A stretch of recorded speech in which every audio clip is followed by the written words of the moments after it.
Abi muayene olabildiniz mi? Yok olamadı. Ne dediler? Ula grev var dediler. Grevden dolayı. Kendiniz için mi geldiniz? Yok çocuğu getirdim. Evde var mı?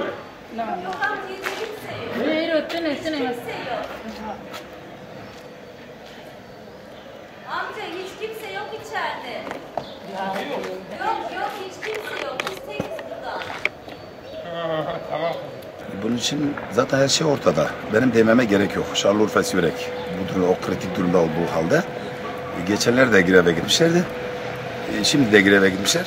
Vatandaşlar beni arıyorlar bu konuda. Ben artık o Sağlık Ocağı'yla uğraşmıyorum.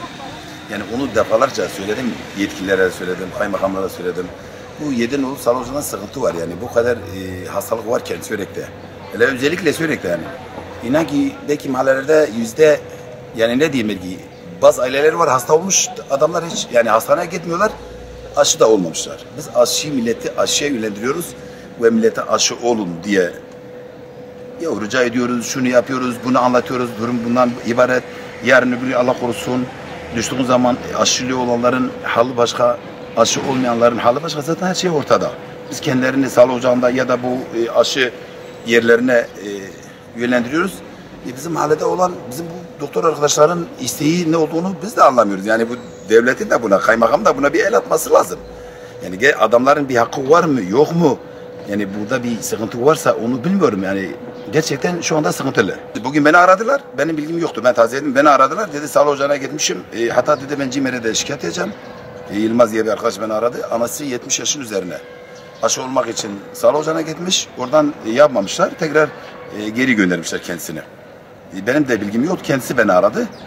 Bundan sağlık ocağının bir yetkilinin buna el atması lazım. Yani bu hele bizim sürekli bu durumdayken yani şu anda Türkiye'nin en kritik bölgesi Şanlıurfa'dır. Şanlıurfa'nın en kritik bölgesi de Sürek'tir.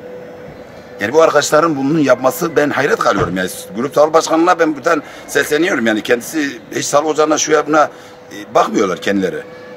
O zaman biz de yazıhanemizden oturacağız. Vatandaş geldiği zaman karışmıyoruz. Tabii devletin eksiğinden dolayı bu. Hani gelse kontrol etse en azından belki onların da bir sıkıntısı var.